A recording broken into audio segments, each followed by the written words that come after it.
Welcome back to Bold Crime. I just want to say a huge thank you to the people who have already watched the first video and subscribed to the channel. Really grateful, but let's get straight to it. Today I want to talk a little bit more about the 911 call, the infamous 911 call that wasn't made until the following day, nearly lunchtime the following day. And Dylan has come out and said, in reports that she saw the killer. She was close enough to see he had bushy eyebrows, for instance, but she didn't make a call. Why was that? And I've been digging a bit deeper. I've been looking online at what people have been saying about this and what quotes we've had.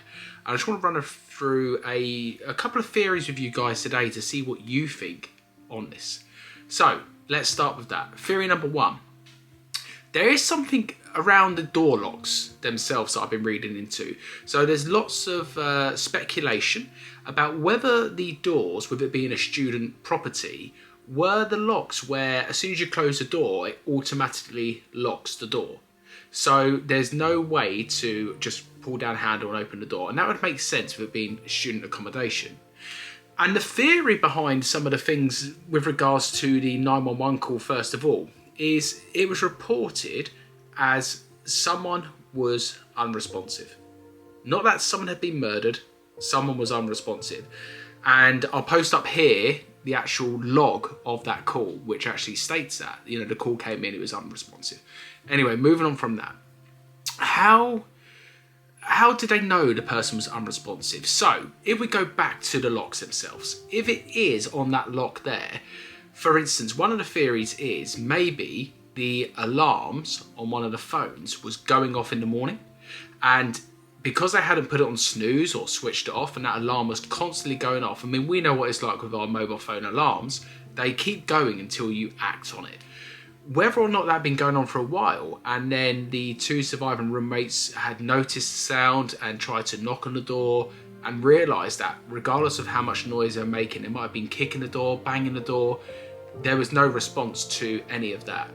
Now, the theory is with the unresponsive thing, part of the reason why that might have been said during the 911 call, and again, this is only from the log we have at this point. We haven't actually heard the 911 call. It has not been released at this stage.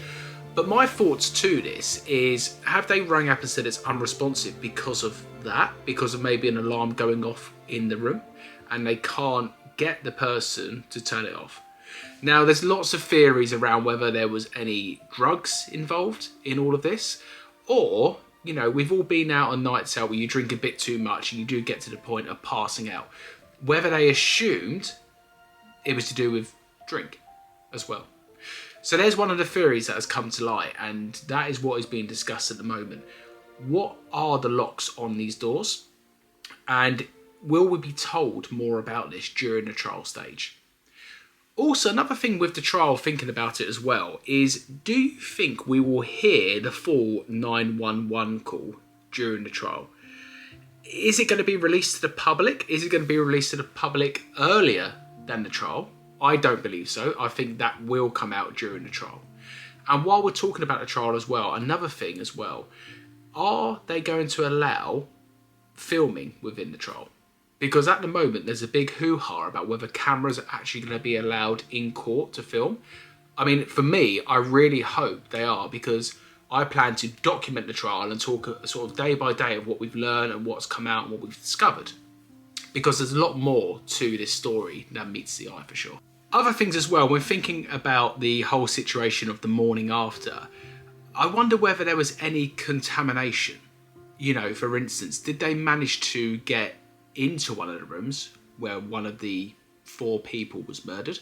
And was there any contamination from the other roommates or the friends they called to come and check things out as well?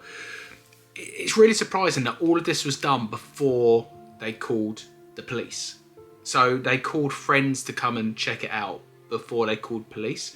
That's really strange to me.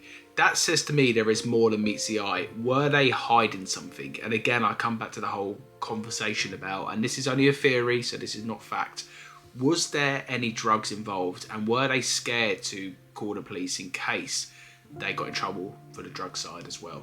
Which again would make a bit of sense of why they didn't actually call the police until they'd spoke to other roommates as well.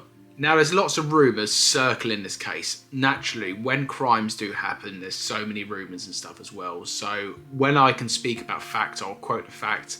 When it is rumours, I will say. And one of the rumours recently, actually, is Ethan's sister-in-law has claimed that Dylan had actually called the 4 surviving roommates after she had seen the killer. And it's so hard to get your head around it. And again, it's a rumour. She's calling them for what reason? To check they're okay? If you don't get a response, would you not then at that point go to investigate quicker?